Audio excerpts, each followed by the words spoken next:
reconocimientos a Diego Gómez Pickering y a Rosario Castellanos dentro de mi condición de escritor sirio.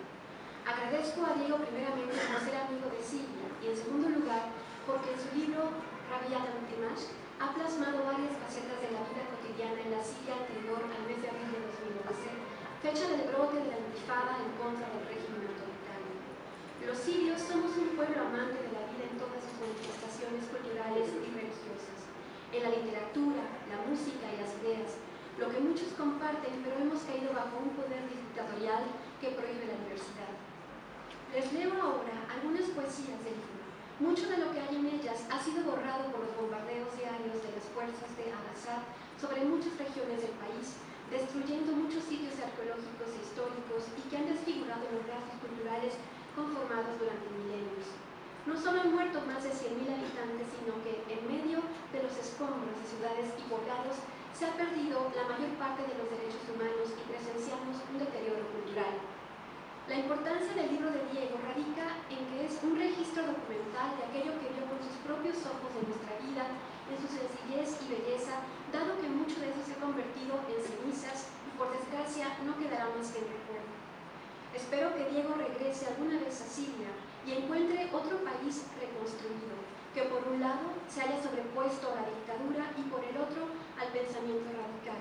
Como deseo que un día se detengan las noticias de muerte en Siria y se recupere nuevamente el amor a la vida. Muhammad al-Adin Abdul Mullah.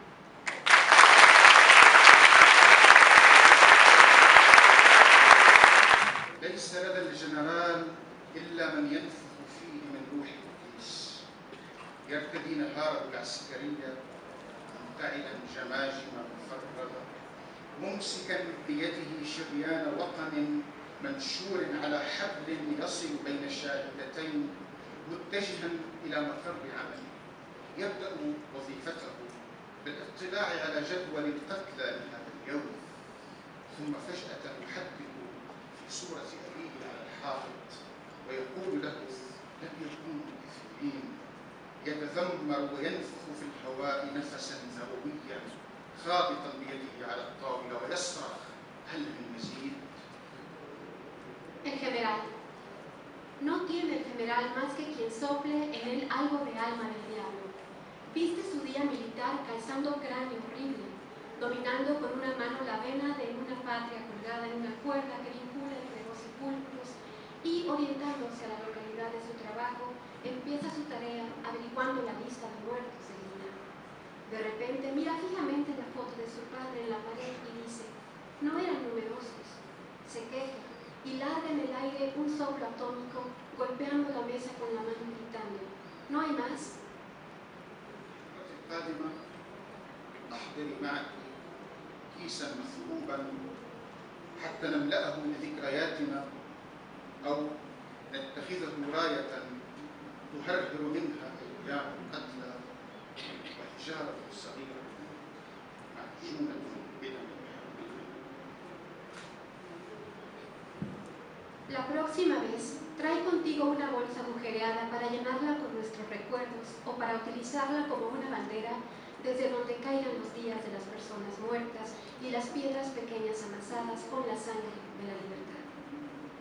تكسر الطائرات نهارها إلى مقاعد في الرياح العالية. تعالي نجلس على مقعد في زاوية الشرق، ننتظر طائرة تذهب بنا إلى ليلنا، حيث ننقذ رائحة الوردة من منامها ونطمئن على آخر أخبار الموتى بعد الرحيل. Aquí, la Ciudad de México no tiene límites. Los aviones transforman sus días en asientos esparcidos en los altos espacios. Ven a sentarnos en un asiento al rincón del oriente, esperando un avión que nos lleve hacia nuestra noche, allá donde despertaremos el perfume de la rosa dormida y donde nos aseguremos acerca de las últimas noticias sobre los muertos después de la partida. في بيت مات فيه أستاذ لباس خلعت روحي لطين، فصلت قميصا من حرير الشمس، انتعلت أصابع طائر، تجولت في أزمنة المكان، عثرت يداي ببقايا كلمات ما زال الشاعر يحاولها. قلت صمتي للشجر والحجر فهم علي. لوح لي الشاعر من شرفة متخفية خلف شجرة. قلت له أنا من مدينة معبد الشمس. ابتسم ورماني بحجر الشمس. قال أعرفك. تعال نكمل دائرة الزمن. أمسكت يده انحنينا على جسد الكون. أصبحنا موجا متتابعا يسلسل إيقاع الوجود على حركته. وشربنا معا ثمالة الكريستال. همست له مدينة الشمس تذبح يا أبي. قال بفرح وافق لا بد من الشمس. En la casa de Octavio Paz. En la casa donde murió Octavio Paz, mi alma se despegó de su ropa de barro. He cosido una camisa de seda solar. He calzado los dedos de un ave. He merodeado por los tiempos del lugar. Han encontrado en mis manos restos de palabras que el poeta está todavía intentando. He dicho mi silencio a los árboles y la piedra me ha comprendido. El poeta me ha hecho señas desde un balcón escondido detrás de un árbol. Le he dicho: yo soy de la ciudad del templo del sol. Me ha sonreído y me ha tirado una piedra de sol. Ha dicho: te conozco. Ven a completar el ciclo del tiempo. Le he tomado la mano.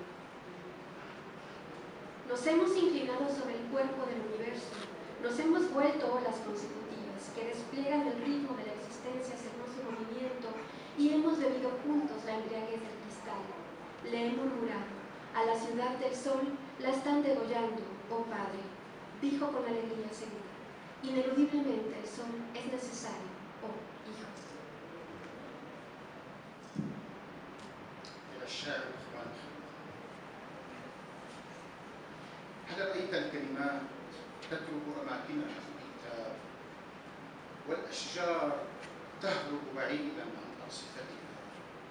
المقاعد الحجرية تغادر الحقيقة من أقرب باب. السماء تكسر مفاتيح الغيوم وتغلق آفاقها. الأسرار تخرج من آبارها. الأسماك تقفز إلى أول سفينة راحلة. وحدها أرواح الأجداد تحمل قبورها معها وتنتظر أرواح أحفادها. أقدم الكلمات كما لو أنها أسماك حمراء أو زرقاء وبنفسجية في وعاء الماء في الروح. الأوراق تبللت وشفاهي جرحت من حسب المعنى، وفي النهاية يذهب كل إلى حال لغته. هي إلى شاطئ مؤقت وأنا إلى نار مشرقة في متحف الرفات. Las cosas se van. Al poeta Juan Gelman. ¿Has visto las palabras abandonar sus lugares en el libro y los árboles huir lejos de sus aceras? ¿Has visto los asientos de piedra salir del parque por la puerta más cercana y el cielo romper las llaves de las nubes cerrando así sus horizontes? ¿Has visto los secretos dejar sus pozos y los peces saltar al primer barco en viaje? Solas, las almas de los abuelos llevan con ellas sus tumbas en espera de las almas de sus nietos. Mordisqueo las palabras como si fueran peces rojos, azules y violetas en un bol de agua inclinado en un rincón del cuarto. Las hojas se han mojado y mis labios se han herido con las espinas del sentido y al final cada uno recurre a su propia lengua. Ella se va a una playa momentánea y yo a un fuego que incendiaré en el Museo de los Idiomas. Dan ganas de ya no hablar mucho después de lo que hemos escuchado de estas atmósferas, de estas noticias, de estas historias que nos trajo Alain Moula, nos ha conmovido y bueno, pues vamos a tratar de cualquier manera de hacer esta presentación y empiezo celebrando qué tino tiene Diego Gómez Piquer, qué tino tuvo al organizar esta presentación de su libro, La Primavera de Damasco, justo el día en que entra en una nueva y profunda crisis la situación en los países árabes, particularmente en Egipto, uno de los países en que brotó la llamada primavera árabe, que en 2011 pues llevó a la hasta ahora más trágica, como hemos estado escuchando, más equívoca primavera de Damasco. Felicidades dobles a Diego por la publicación del libro y por la oportunidad con que se hace esta presentación. Hay un riesgo grande en esta empresa de escribir crónicas de coyuntura destinadas a un libro con los tiempos del periodismo, con los tiempos tiránicos del periodismo, sobre todo cuando se está trabajando en estos pueblos milenarios que se resisten a los tiempos del periodismo. Y porque, como lo estamos viendo en estas horas, allí pues nunca puede haber una historia acabada así, acabada como lo exige la factura periodística del día a día, ¿no? Siempre sigue fluyendo esta historia milenaria. Pero hay que decir que Diego supo sortear este riesgo con este libro, que apostó, entre otras cosas, aparte de su gran densidad cultural, literaria, por historias de vida cotidiana, ciertamente montadas en la coyuntura, pero que mantienen su vigencia pasada la coyuntura. ¿Cómo lo hizo? Bueno, pues echó mano de manera bastante bien dosificada, ¿sí?, de la crónica periodística, pero en la frontera con la literatura, como un instrumento también de comunicación. Por otra parte, recurrió, hay que decirlo, con maestría y a la vez, también hay que decirlo, con fascinación a los recursos de los libros de viaje, de la literatura de viajes, y al mismo tiempo pues pudo disponer de su bagaje académico, su entrenamiento empírico como diplomático muy bien formado, respetuoso de las diferencias, de las idiosincrasias de los pueblos y de las comunidades. Pero sobre todo, sobre todos estos méritos, Diego sí les agregó además una carga humanista, una calidez, hay que decirlo, un amor muy grande por su campo de observación y de análisis, que es la ciudad de Damasco y sus pobladores, no solo sus pobladores originarios o nativos. Con todos estos elementos, este libro, La primavera de Damasco, puede leerse ciertamente en cualquier estación, pero me parece obligado, es decir, me parece que es obligado leerse en esta nueva estación agitada, violenta, que ahora se reabre en este nuevo verano, este verano caliente de los pueblos árabes. No les voy a contar el libro, pero sí podemos detenernos en algunos de sus rasgos específicos y específicamente desde la perspectiva del periodismo, que es el campo del que yo podría emitir algún juicio un poco más informado. Primero, por cierto, es un libro muy bien informado y su autor es un autor muy buen informador. Si lo pasamos por el filtro del periodismo clásico, este libro, pues si nos vamos al manual, digamos, pues Diego nos da generosamente, yo diría que de una manera muy aplicada, todas las llamadas Ws, aquellos que han estudiado periodismo lo saben, el what, el who, el where, el when, es decir, el qué, el quién es, el dónde, el cuándo, pero nos da mucho más. Vamos a ver cada uno de estos puntos. Nos dice ciertamente pues todos los qués necesarios, suficientes para conocer la historia. ¿Qué es Damasco? ¿Qué es Siria? ¿Qué entorno y qué historia han formado a estas comunidades? Nos hace una serie de revelaciones con todos los requisitos del valor noticioso, también de las buenas guías de periodismo, pero especialmente me detengo en el valor noticioso de la sorpresa. A cada paso nos sorprende Diego con un dato de historia antigua o de historia reciente, o con un trozo conmovedor, inesperado de vida cotidiana, de familias, de niños, de refugiados, etc. Luego nos dice todos los quiénes, ¿no? Obviamente los tiranos, Al-Assad, los miembros de la familia a cargo de esta dictadura criminal, los temibles mujarabats, las víctimas, los explotados. Es un elenco realmente riquísimo, a veces poderoso, a veces piadoso, a veces entrañable y con frecuencia muy agradeciblemente colorido. Hay mucho color en estas crónicas en el mejor sentido de la palabra. Hay, de hecho, un trabajo excelente de construcción de personajes, de lo mejor, estos retratos humanos, de personas, de familias, con sus historias trágicas a cuestas, sus dramas, sus grandes épicas de sobrevivencia diaria, ¿no? El esclavo Suji, por ejemplo, entre muchas otras historias, es una revelación que a todos nos conmueve e interpela en lo más profundo. Además nos da, vamos a seguir con todos los Ws, todos los wheres, todos los dondes, escudriña cada rincón de Damasco y de la región con una precisión que aquí sí no sé qué tanta o periodística, o al menos no del periodismo frecuente o corriente, sino a ratos parece también un reporte de agente diplomático de los de antes, yo diría de los de las buenas novelas de tramas internacionales, de espionaje. Así me imagino a Diego recogiendo la información, una información muy completa en todos los sentidos. Hay a la vez el retrato de una ciudad atrapada en los 70s, bueno, que los viajeros, los lectores de libros de viajes, pues sabemos hacer estas comparaciones. A mí me recordó a La Habana, que se quedó en los 50s, en historias paralelas también, hablando de revelaciones realmente impensables. Nunca hubiera imaginado que en algún lugar del mundo, y en Siria especialmente, hubiera un templo a Caín y Abel. Me parece realmente revelador, ¿no?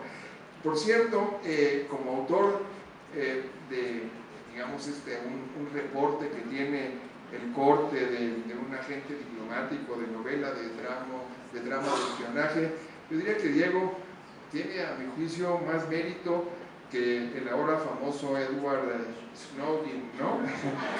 Porque a Diego, no es que a Diego le haya pasado por enfrente una información a la que solo le puso forward para su contacto en The Guardian, sino que busca y encuentra la información con sus capacidades de observación, con mucha agudeza, con sus capacidades también para hacer entrevistas de profundidad, con un alto sentido humano, con pasión, yo diría con vida, con años de vida empeñados en este esfuerzo.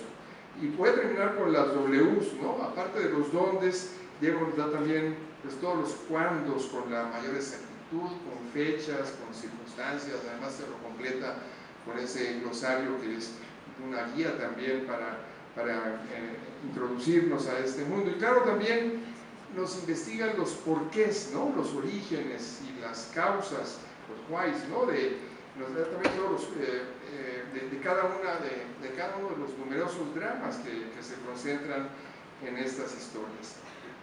Pero hay algo más importante y característico y que, bueno, resulta ya necesario, indispensable en el periodismo moderno, en medio de la saturación noticiosa en que vivimos.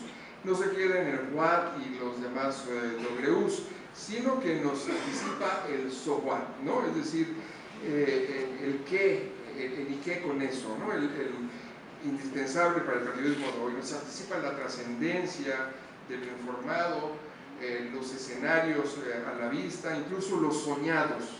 Bueno, y esto ya es una aportación del literato, ¿no? Los escenarios soñados, como el sueño mismo de una primavera de Damasco. Pero acaso la mayor revelación del libro, la más disfrutable, podría estar en el registro de la vivacidad de la vida cotidiana, diría yo, la conservación viviente de las culturas que cohabitan con una gran naturalidad en Damasco, por debajo de esa capa de terror de la dictadura criminal, de las guerras, de las represiones. Disfruté mucho el registro de la comida, las enumeraciones de frutos, verduras, especias, la vida en la cocina como centro neurálgico de la familia, las horas de los hombres, esto que envidia de los hombres en la peluquería, en el acicalamiento, en el masaje, ¿no? La sexualidad, la cultura sexual, sensual de Damascena, los aromas de la ciudad, la vida y la creación literaria. Su poeta Adonis me tocó, y bueno, que ahora nos completa esta visión con la presentación del poeta Alaiden Moula, que realmente parece una prolongación de la lectura del libro. En fin, un gran registro periodístico, literario, un libro de viajes, un informe político y social, una obra que mucho le agradecemos a Diego, periodista, escritor, analista brillante, diplomático moderno, ser humano muy sensible. Todo el ser de Diego está en este libro de muy grata, de muy reveladora lectura. Muchas gracias, Diego. El agradecimiento a Diego por invitarme a leer tu libro, por habérmelo regalado, un regalo muy significativo para mí. Desde ahora lo atesoro y lo he gozado página a página, palmo a palmo, personaje por personaje. Pero antes quiero agradecerte por habernos dado a todos la oportunidad de escuchar a Mohamed Aladin. Yo tuve la suerte de conocer su poesía, las primeras versiones de su poesía, porque me pidieron que lo presentara la primera vez que fue presentado al público mexicano en la Casa Refugio Citlantepetl, donde él fue recibido como todos los escritores exiliados que son perseguidos en su país. Mohamed Aladin, Aladino, si castellanizamos, es uno de los grandes poetas sirios que ha sufrido persecución en su país, no solamente él, sino toda su familia, uno de sus hermanos desaparecido, en manos de este servicio secreto implacable hasta lo absurdo que se llama Mujavarat, y al cual Diego es lo suficientemente agudo para no dejarlos fuera de su crónica. Les dedica todo un capítulo y cuenta la historia de esta psicoanalista, que es la primera psicoanalista siria que va a un congreso, simplemente a un congreso, y el marido la deja en el aeropuerto y después, una hora después, le habla al marido diciéndole que está detenida, que no sabe por qué, y desde ese momento la mujer desaparece. Y mucho tiempo después el marido sabe que está en una prisión, acusada de participar en los complots contra el régimen, porque en las sesiones de psicoanálisis ha estado escuchando a las personas que han asistido a sus sesiones de psicoanálisis simplemente porque hay guerra en su país, ¿no? Y que eso, simplemente escuchar a los que padecen la situación más dolorosa que hay en su país, y esto no es ahora que ha ido creciendo y se ha logrado hace muchos años, amerita prisión y es considerada enemiga del régimen. De la misma manera, la familia de Aladin, su hermano, notablemente ha sido perseguido, desaparecido, y Aladin lleva 2 años en nuestro país. Es un gran poeta. Me alegra además ver cómo ha estado escribiendo esa visita a la casa de Octavio Paz. Perdón, me ha conmovido especialmente, perdón. Gracias, Mohamed Aladin, por estar con nosotros y por compartir tu poesía con nosotros. Bueno, perdón.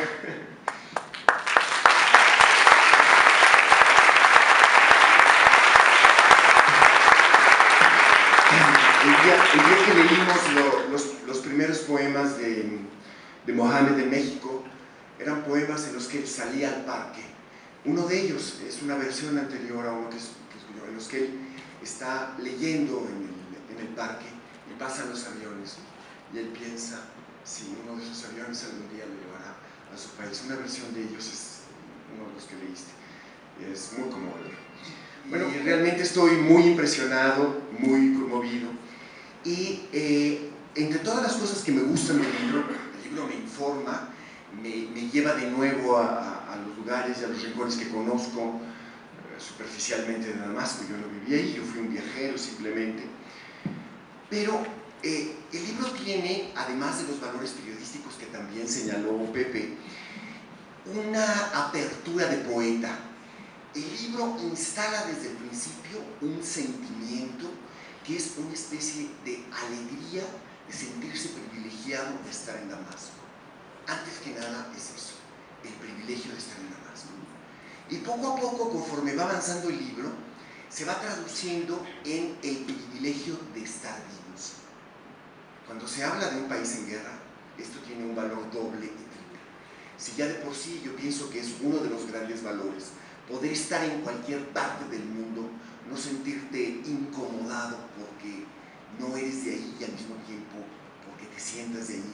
Es decir, el gran viajero, pienso yo, es el que siente esto, el que siente el privilegio de estar en cualquier lugar del mundo, es decir, con los sentidos abiertos, y el privilegio de estar vivos. Este sentimiento se va traduciendo poco a poco en imágenes de esta crónica, y la primera, muy significativa, es que el narrador, el periodista que escribe este libro, describe a Damasco como una luna absolutamente poderosa, es decir, le atribuye propiedades magnéticas y al mismo tiempo iluminadoras, es decir, todo lo que nosotros conocemos que la cultura adjudica a la luna, Diego se lo adjudica a Damasco. Y lo interesante es que con enorme sutileza, a lo largo de todo el libro, va aplicando la metáfora de la luna, simplemente mencionándola aquí y allá, con algunos personajes cuando vemos su plenitud, con otros cuando vemos sus claroscuros. Es una luna que nos permite ver sutilezas, es decir, que cada uno de los capítulos de este libro es como diferentes fases de la luna. El último justamente nos habla de una luna llena, atormentada, de la cual no puede escaparse el último personaje, la mujer, la ciega de amor. Lo interesante de esta metáfora de las variedades de la luna es que además cuando el narrador va articulando su descripción de la ciudad, comienza con la materialidad casi de piedra de la luna. Nos habla de las piedras de Damasco, es decir, de las murallas que la rodean. Nos habla del corazón de Damasco, que es la fabulosa mezquita que cualquiera que la visite no puede sentirse sino absolutamente conmovido, porque además la mezquita es una versión islamizada de una catedral bizantina que tiene unos mosaicos absolutamente fantásticos. Es una de las grandes obras artísticas de la humanidad, que fueron el objeto de un rescate de la UNESCO y de una reproducción que se puede ver desde hace unos meses en el Louvre. Lo tenían guardado en los sótanos y desde hace unos meses los franceses rescataron 9 paneles, los reproducen, pero con una fidelidad impresionante, y van mostrando de 3 en 3, pero dan una idea, y hay toda una unidad en esta nueva sección islámica del Louvre, de lo que significó la mezquita cuando era catedral bizantina. La mezquita es fabulosa, o sea, uno llega y quiere nunca apartarse. Y después todos los alrededores de la mezquita, ¿no? Justamente al lado, en uno de los capítulos posteriores, hablará de esos cafés donde están los cuentacuentos, que para mí es una de las dimensiones esenciales de este libro, porque justamente Diego se ha convertido para nosotros en uno de los cuentacuentos de Damasco. Si la historia de cuentacuentos de la literatura árabe nos encadena con esa recopilación de historias de muchas culturas que son las 1001 noches, cualquiera que hable de Damasco tiene que de alguna manera nutrirse de esto, y Diego se nutre de la manera más material posible, que es la de recorrer los sitios, decirnos cómo son, y después la manera más profundamente espiritual, que es la de dejarse alimentar por lo que significa contar historias y volverse de una manera intravenosa contador de historias. Claro, terminas con el poder despótico, con la descripción pequeña del poder despótico, y con, como decía el poeta Gonzalo Rojas, que le gustan las moscas más que nada en el mundo, porque porque van de la podredumbre a la esperanza. Y así vas tú. Al final del libro vas de hablar de los déspotas, de los dictadores, hacia la esperanza. La esperanza en el término inshallah, ojalá, si que Alá lo quiera. Todo el libro me hace pensar en esta imagen absolutamente genial y profunda de Víctor Hugo, cuando un amigo que es astrónomo lo invita a ver la luna en lo que era el telescopio más poderoso de la época. Llega, se acerca y no ve nada, absolutamente nada. Y de pronto se le aparece la geografía y los montículos de la luna.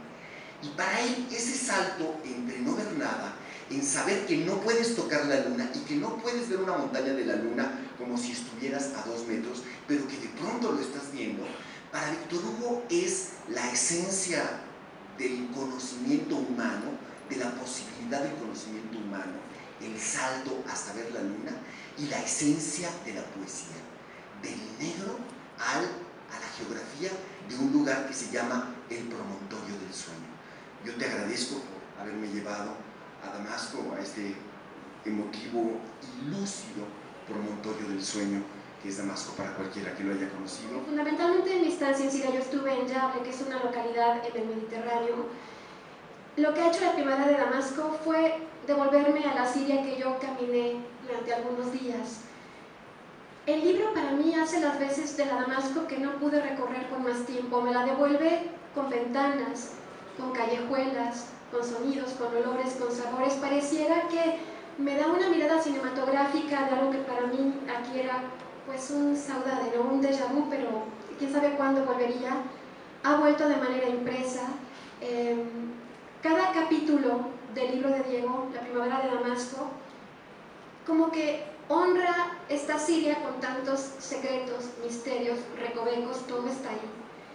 Y uno se adentra a estas viñetas, a estos capítulos, a estos pasajes históricos, parece que tiene uno una panorámica, pero te vas adentrando en más y más detalles y secretos que te son revelados, y entonces cuando vuelves a la panorámica del inicio del capítulo o el pasaje o la viñeta, ya es otra la perspectiva. Me imagino que a todos les ocurre. Porque te da la parte humana y lo que está más allá de lo que recogemos en las noticias todos los días, sobre todo noticias tan desabridas, tan mezquinas, digamos. Y bueno, aquí vemos vida, humanidad, pasiones.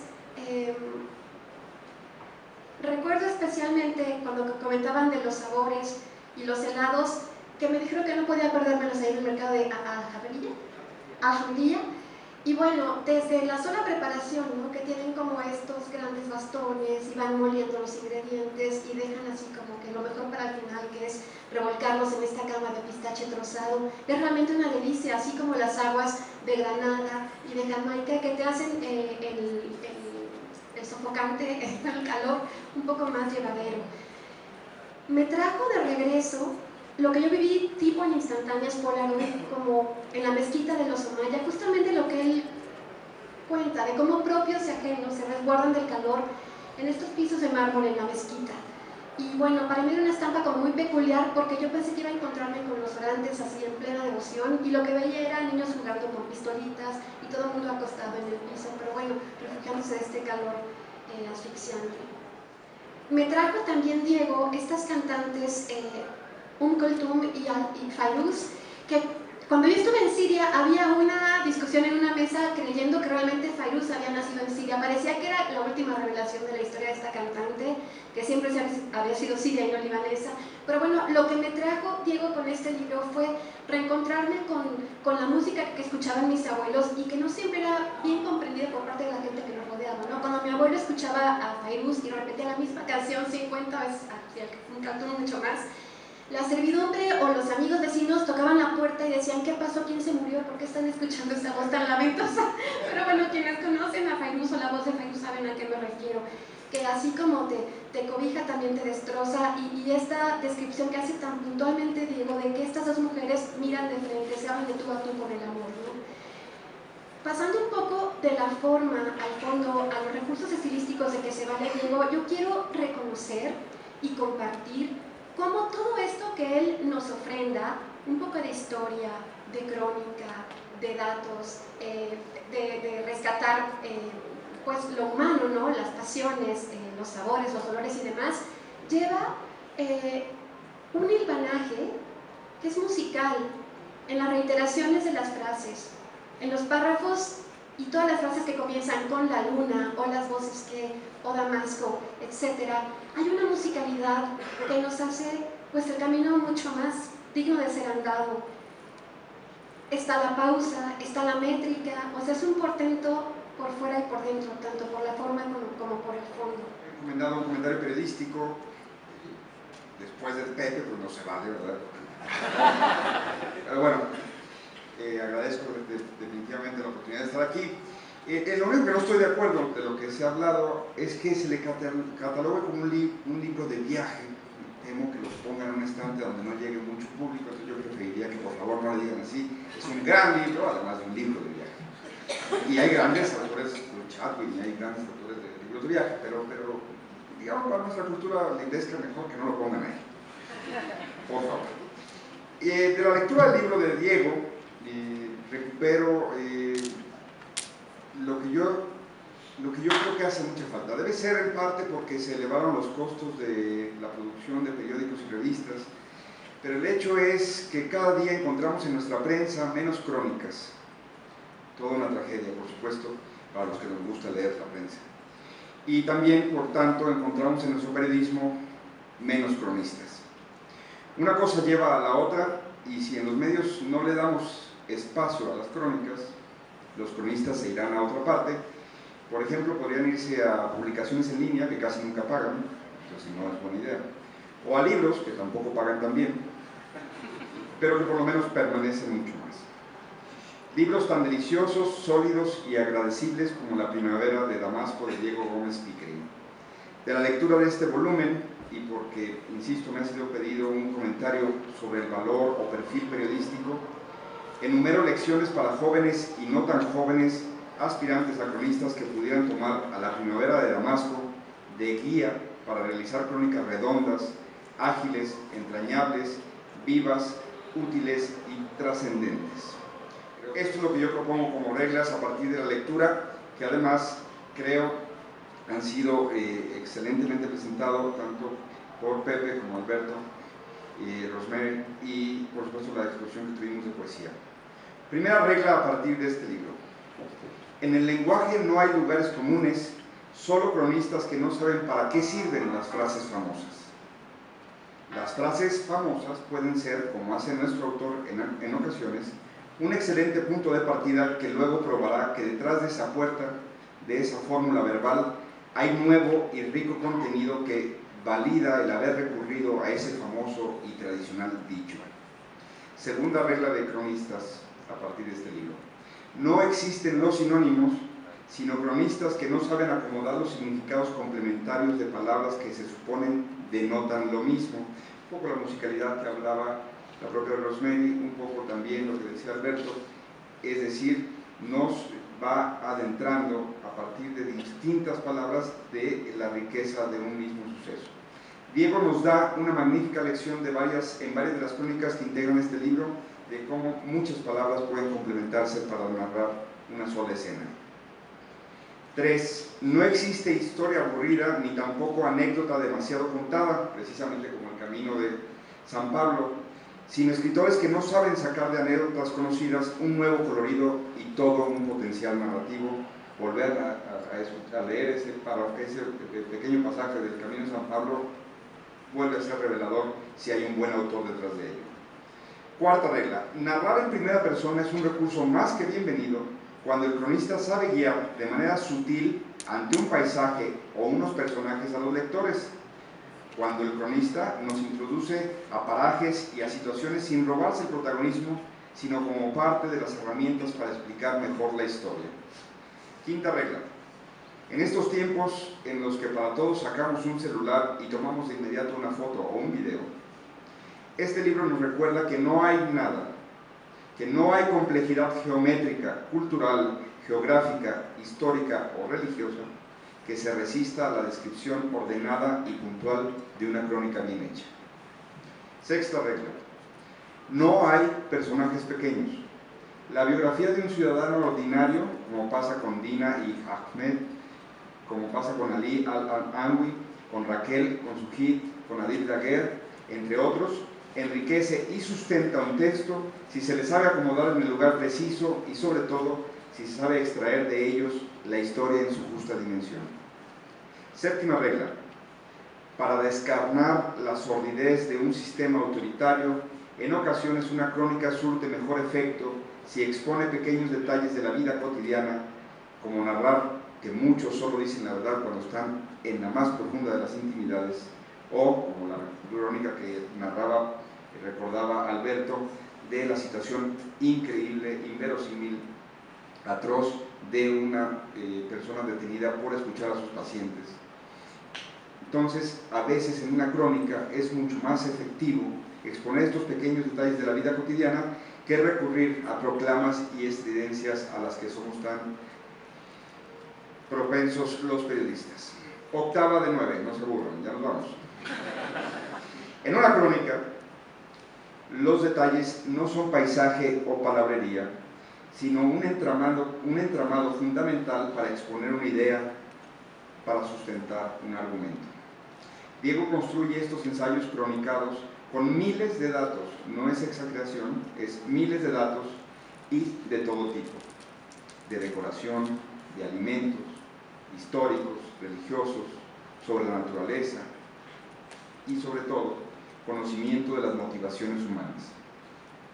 Esto es lo que los americanos, además de las Ws que mencionaba Pepe, llaman el show, don't tell. Es decir, por favor, si eres un autor, no me quieras seleccionar, mejor muéstrame lo que viste, y de alguna manera lo hace magistralmente en cada una de estas crónicas Diego. Novena regla y última.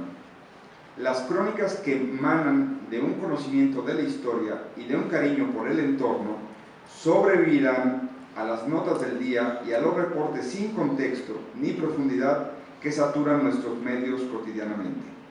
Se convertirán en referentes para entender a Damasco, para conocer un poquito los que no hemos estado ahí, por ejemplo, para conocer también un poco a Siria, pero, y gracias por ello, de verdad, Diego, también para entender un poco mejor también todo nuestro mundo.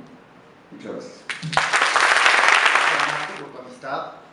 Gracias, Beatriz, por enseñarme a viajar, por viajar conmigo, como lo hace Damasco a cada lugar al que voy. Gracias, Pepe, por tus enseñanzas tan desinteresadas como las que en mí imprimió Damasco. Alberto, gracias por tu generosidad, como la que ha tenido Damasco conmigo y con muchos otros que hemos tenido la fortuna de estar ahí, de visitarla en sueños o en la vida real. Gracias, Rose, por ese cariño enorme e inmortal compartido por el mundo árabe, nacido y crecido y vivido en Damasco. Y gracias, Shukran Katir Sadika Mohammed, por ese corazón tuyo, Homseano Shami, Juna Suria, Juna Dimashq. Shukran. Y gracias a Damasco, a todos ustedes, porque como lo mencionaron todos los que están aquí en la mesa, como les reitero yo ahora, Damasco trasciende lo que podemos leer de ella en un periódico, o podemos escuchar de ella en la radio, o podemos, aunque no queramos ver de ella en la televisión. Damasco es mucho más que un charco de sangre. Damasco, como lo dijo Alberto, es mucho más que las piedras. Damasco es la gente que pasa sobre ellas. Damasco es la que vive cobijada por ellas. Damasco es la gente que muere derribada por esas piedras. Damasco es para todos y cada uno de nosotros. Espero que la disfruten, y para concluir solo les voy a leer un pequeño trozo de ese Damasco. Damasco que es para todos, pero sobre todo para los valientes, para aquellos que gozan de la primavera como el epítome del cambio, de la transformación, del cambio interno, del avance, de la libertad que todos llevamos dentro, pero tantas veces nos rehusamos a escuchar. Esa es la primavera de Damasco, la que ha hecho de la ciudad más antigua, continuamente habitada del mundo, 8.000 años, una ciudad que nunca muere, o que si muere al salir el sol, renace al salir la luna, al despertar la luna. Una ciudad que muere y nace todos los días, una ciudad de la que todos deberíamos de aprender. Pero cuidado, Damasco no es una ciudad para cualquiera. La voz de su llamado es indudablemente seductora, pero hay que ser muy cuidadoso al escucharla y no dejarse enmelar los tímpanos con ella, porque Damasco, como endulza, también devora y hace mierda, aunque siempre salude en son de paz. Damasco no es una ciudad para los mediocres, ni para los tibios. No es una ciudad para los frágiles, ni para los inhibidos. No es una ciudad para los ligeros de espíritu, ni para los afligidos. Mucho menos es una ciudad para los cobardes, o incluso para los pusilánimes. Damasco no es una ciudad para los indecisos, ni para los indiferentes. No es una ciudad para los agachados, ni para los irresueltos. No es una ciudad para los vencidos, ni para los derrotistas.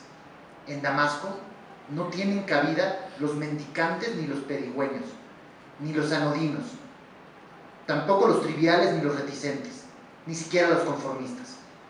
Damasco solo aguanta a los luchones, a los aguerridos, a aquellos que han tropezado miles de veces con la misma piedra, pero que siempre están dispuestos a levantarse de nuevo. En Damasco solo sobreviven los temerarios, los arriesgados, los que están dispuestos a poner la carne sobre el asador, a los que no les tiembla la mano, los que se la juegan apostándolo todo, los que no tienen miedo a perder.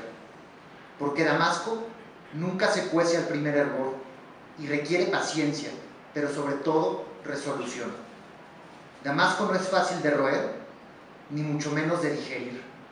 Para Damasco se requiere un buen estómago, pero principalmente muchas agallas. En Damasco, sea invierno o primavera, hay que sacar la cresta, pero nunca el cobre.